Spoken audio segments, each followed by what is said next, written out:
Buenas tardes, mi nombre es María Andrea Suárez, soy estudiante de Psicología cuarto semestre y vamos a responder y argumentar las siguientes preguntas.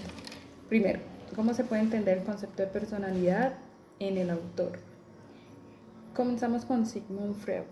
Fue un médico de origen austriaco que centró gran parte de su carrera a estudiar e intentar comprender intrincadamente la mente humana.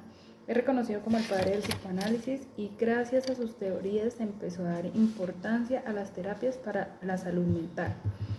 El psicoanálisis es una disciplina de la psicología centrada en indagar más allá de las conductas visibles. Estas teorías sostienen que la personalidad es el resultado de la interacción entre los conflictos internos y las demandas externas. Además, el psicoanálisis afirma que hay impulsos y pensamientos fuera de nuestra conciencia, es decir, que son inconscientes, que guían y marcan nuestro temperamento. Freud afirmaba que la mente estaba compuesta por diferentes niveles o capas. Estos niveles tienen por nombre consciente, preconsciente e inconsciente. Cada capa tiene información concreta sobre nuestra personalidad y nuestro modo de comportarnos con los demás, a sí mismo, y cuanto más profunda sea la capa, más información oculta hay. El consciente, por ejemplo, es el nivel más visible de nuestros pensamientos. Podemos acceder a él mediante un ejercicio de reflexión, la parte consciente de nuestra mente englobada en nuestros deseos e ideas más explícitas.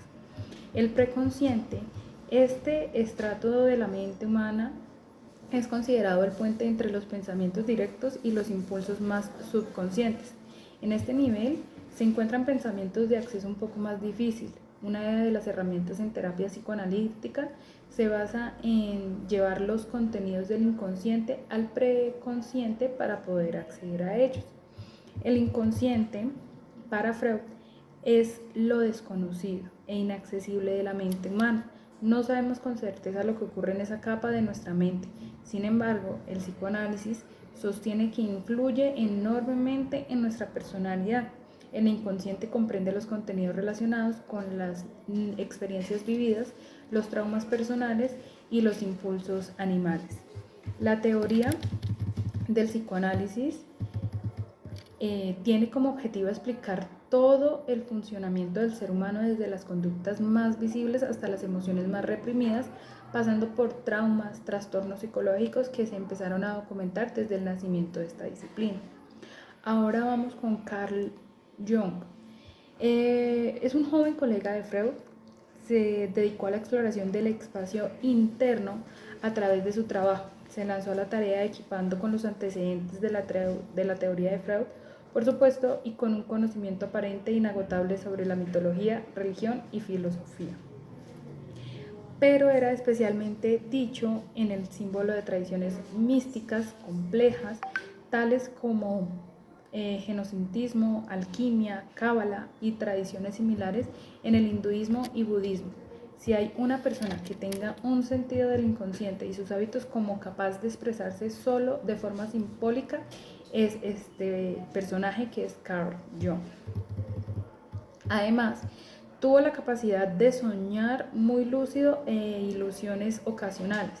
En 1913 tuvo una visión en una inundación monstruosa que hundía casi toda Europa, cuyas aguas llegaban hasta las faldas de las montañas de su nativa Suiza.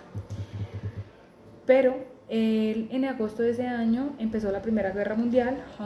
Jung creyó que de alguna manera existía una conexión entre él como individuo y la humanidad en general que no podía explicarse. Desde ese momento hasta el 1928 se fue metiendo en un proceso doloroso de autoexploración que formaría la base de su futura teoría. Cuidadosamente empezó a anotar sus sueños, fantasías, visiones y los dibujó, pintó, esculpió. Halló que sus experiencias tendían a formar formas humanas, empezando por un anciano sabio y su acompañante, una niña pequeña. El anciano sabio evolucionó a través de varios años hasta una especie de gurú espiritual. La niña pequeña se convirtió en una ánima, el alma femenina, que servía como medio de comunicación, una medium entre el hombre y los aspectos más profundos del inconsciente. Jung soñó también mucho con cuestiones relacionadas con el tema de la muerte. Con el territorio de los muertos y el renacimiento de los mismos. Para él, esto representaba el inconsciente mismo, no aquel pequeño inconsciente del que Freud hizo tan grande, sino un nuevo inconsciente colectivo de la humanidad, un inconsciente que podía contener las muertes no solo de nuestros fantasmas personales. Jung empezó a considerar que los enfermos mentales estaban poseídos por estos fantasmas en una época donde se supone que nadie creía en ellos.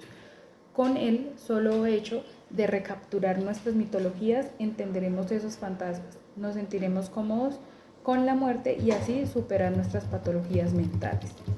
Los críticos han sugerido que Jung estaba simplemente enfermo cuando todo esto ocurrió, pero Jung creía que si queremos entender la jungla, no nos podemos contentar con solo desplazarnos por sus alrededores. Debemos entrar en ella, no importa cuán extraña o aterradora pueda ser. Ahora iremos con Alder. La teoría presenta diversos puntos sobre la forma de percibirse a uno mismo, los cuales se describirán y pues se explicarán. Sentimiento de inferioridad como la fuente de esfuerzo humano. Sobre estos diversos autores señalan que la teoría alderiana está dirigida hacia la situación de inseguridad que moviliza la conducta. Es el sentimiento de inferioridad. Alder, al igual que Freud, tampoco tenía una visión tan optimista sobre el ser humano. Incluso afirmaba que el ser humano significaba ser inferior. Aunque debido a esta condición es igual para todos, no debe ser entendido como una debilidad o un defecto dicha inferioridad. Está presente desde que somos niños, al tener la necesidad de ser protegidos por nuestros cuidadores, y existe una subordinación a ellos. Alder una vez escribió: todo ser humano parte como niño de una posición inicial de inferioridad que le produce sentimientos de imperfección, desamparo e insignificancia, experimentados los primeros años de vida. La superación de esta inferioridad real o imaginatoria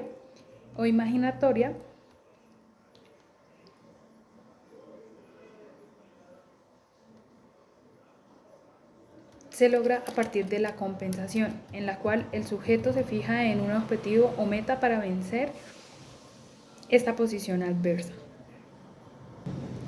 Hay autores como Schultz que escriben: el complejo de inferioridad puede surgir de tres fuentes durante la niñez: la inferioridad orgánica, los mismos excesivos y el descuido. De manera contraria, también teorizó la existencia de un complejo de superioridad donde el individuo exagera sus logros, no por querer sentirse más de los demás, sino radica en el hecho de no querer sentirse menos que el otro o que los demás. Otro elemento clave es la lucha que tuvo para adaptarse, buscar por la constante búsqueda de la perfección o la superación, en donde uno tiende a alcanzar la superioridad, entiéndase como lograr la plenitud personal. Con ello surge la cuestión de que se debe buscar un ideal en la vida, una meta imaginaria, que Alder llamaría finalismo ficticio. Con las metas aparece una manera particular de llevarlas a cabo, una serie de conductas, características del individuo para lograr su ideal. Esto es conocido como la teoría alderiana, como un estilo de vida. Y el tercer elemento de la psicología individual, en la teoría de Alder, en base a este punto señaló que existen tipos de estilo de vida: dominante, inclinado a recibir, evasivo y socialmente inútil. Pero cada uno tiene una manera propia de lograr su estilo de vida, y es allí donde entra en acción la fuerza creativa del yo, o el sí mismo creativo, que nos permite ir construyendo nuestra forma de actuar frente a la vida. El cuarto elemento es el sentimiento comunitario, que se siente mayormente como interés social. Es una fuerza innata, latente en el ser humano, que se tiene que despertar y desarrollar en la infancia mediante la interacción del niño o niña con sus padres. Del mismo modo, un espacio importante del sentimiento de comunidad es el concepto de cooperación. La cooperación es un requisito indispensable para el desarrollo y progreso de la humanidad. El individuo debe cooperar y contribuir con la sociedad para realizar sus metas personales y comunitarias. Como quinto y último elemento central de la psicología individual está el orden del nacimiento. En la teoría alderiana se presentan 4 situaciones: el primogénito, el segundo hijo, el hijo menor y el hijo único. El primogénito, que goza de la atención de los padres para su cuidado y cumplir sus necesidades, con lo cual frecuentemente es consentido o malcriado. El segundo hijo no experimentará esa posesión de poder, incluso sus padres pueden cambiar la manera de crianza y ser menos preocupados con su crecimiento. Por lo general, los hijos segundos de orden suelen ser los rebeldes. El hijo menor, por su lado, llega a ser el consentido de la familia y no teme la llegada de un hermano más. Suelen crecer de manera acelerada y son muy engreídos. Llegan a ser personas dependientes. El hijo único nunca compite con hermanos y posee el poder sobre sus padres y es probable que sea apegado a la madre y consentido. Ahora vamos con el segundo punto. ¿Cómo plantea el autor el desarrollo de la personalidad? Según Freud, se desarrolla desde distintos modelos la personalidad para intentar comprender cómo funcionan las diferencias individuales. Entre estas teorías destacamos el modelo estructural.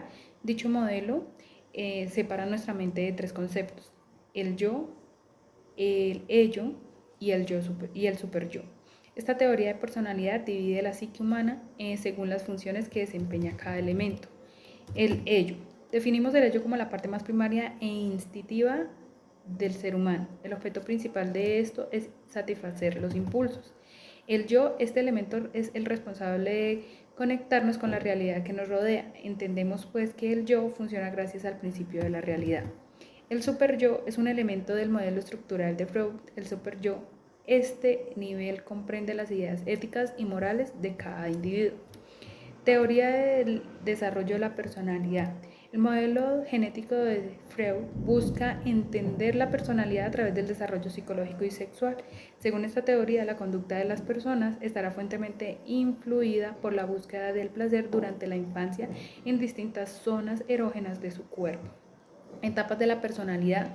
Encontramos la etapa oral, etapa anal, etapa fálica, etapa de latencia y también encontramos la etapa genital. Ahora vamos con Jung. Jung desarrolló una tipología de la personalidad que se ha vuelto tan popular que mucha gente cree que él no lo hizo. Esta empieza con la diferencia entre la introversión y la extroversión. Las personas introvertidas prefieren su mundo interno de pensamientos, sentimientos, fantasías, sueños y demás, mientras que las extrovertidas prefieren en el mundo externo de las cosas, las actividades y las personas. Estos términos se han confundido con vocablos como timidez y sociabilidad, debido a que parten en que los introvertidos suelen ser tímidos y los extrovertidos tienden a ser más sociables. Pero Jung se refería más a cuán inclinados estamos hacia la persona y la realidad externa o hacia el inconsciente colectivo o sus arqueotipos. En la actualidad encontramos la dimensión de la introversión y la extroversión en varias teorías, de las cuales destaca de forma notable la de Hans, aunque esta dimensión se esconda bajo los nombres alternativos de socialidad y sugerencia. Las funciones. Aun cuando seamos introvertidos o extrovertidos, está claro que necesitamos lidiar con el mundo tanto interno como externo, y cada uno de nosotros posee de manera autónoma la manera de hacerlo y de manera más o menos cómoda y útil. Jung sugiere que existan 4 maneras o funciones de hacerlo. La primera es la de las sensaciones, que, como indica la propia palabra, supone la acción de obtener información a través de los significados de los sentidos. La segunda que él propone es pensar, suponer, evaluar y la información o las ideas de forma racional y lógica. La tercera es la intuición. Este es un modelo de percepción que funciona fuera de los procesos conscientes típicos, es racional o perceptiva con la sensación, pero surge de una bastante más compleja. La cuarta es el sentimiento. Es el acto de sentir como el de pensar. Es una cuestión de evaluación de la información. En general, Jung le llamó racional, evidentemente no de la manera en la que estamos acostumbrados a usar este término. Ahora, vamos con Adler. Adler creía que la personalidad se desarrolla a través de la fuerza del individuo por superar debilidades físicas, un esfuerzo al que llamó compensación. Más tarde, Adler modificó y amplió sus puntos de vista, afirmando que las personas tratan de superar los sentimientos de inferioridad que pueden tener o no una base en la realidad. Pensaba que dichos sentimientos a menudo desatan el desarrollo positivo y el crecimiento personal. Sin embargo, algunos individuos que quedan fijados en sus sentimientos de inferioridad se paralizan y entonces desarrollan lo que Adler llamó complejo de inferioridad. Después de una nueva cuenta, modificó su énfasis teórico en una dirección más positiva cuando concluyó que todos los esfuerzos por alcanzar la superioridad y la perfección eran más importantes para el desarrollo de la personalidad que la superación de los sentimientos de inferioridad. Para Adler, la neurosis tiene su origen en la formación de la personalidad a través de las experiencias infantiles de sobreprotección o abandono, o en una mezcla desconcertante de ambas. Por otro lado, la psicosis en la personalidad tiene un origen biológico y psicológico, al contrario del neurótico, que sufre por su desvalimiento social. El psicótico no reconoce esta sensación, para la cual se vale del refugio en sus fantasías. A diferencia de Freud, Alfred creía que la gente tiene la capacidad para dominar su propio destino. El énfasis que Adler puso en las metas positivas y socialmente constructivas y en los esfuerzos por alcanzar la perfección está en claro contraste con la visión pesimista de Freud que tenía de las personas, egoísta, atrapada en un entorno de conflicto con la sociedad. En la psicología individual de Adler alude a la unidad del individuo, que éste tiene una necesidad de percibirse a sí mismo como tal. Esta sensación subjetiva de unidad está a la base de su sentido de identidad, autoestima y autoaceptación. La conducta es el resultado de una relación de factores dinámicos, somáticos, sociales y psicológicos. Ahora vamos con el tercero. Explica desde cada autor los procesos fundamentales de la teoría y la incidencia en la tipología de la personalidad. Sigmund Freud describió numerosos modelos de la personalidad. Dichos modelos interaccionan constantemente entre ellos y se completan a nivel teórico. Los dos modelos descritos en este artículo pues solamente son una pequeña parte de toda la teoría de la personalidad de Freud y deben entenderse como un proceso de la búsqueda de la definición más amplia y absoluta que pueda ser la psique humana. Con el paso del tiempo, la compensación de personalidad ha cambiado radicalmente. Lo que sus inicios era un aspecto lleno de enzimas, definiciones individuales y extensos análisis personales, hoy en día puede reducirse a ideas estadísticas. Sin embargo, simplificar la concepción de la personalidad a factores y estadísticas resulta algo reduccionista. Cada persona es única y no estaría del todo correcto abreviar toda una vida a un número o pues a un factor. Ahora vamos con Jung. En el lado positivo, podríamos destacar que las aportaciones elaboradas a partir de la obra de Jung, dado de esas pruebas, no se coloca al sujeto en dimensiones entre bueno y malo, son bastante menos perseguidoras, simplemente hacen que las personas sean más conscientes de cómo son.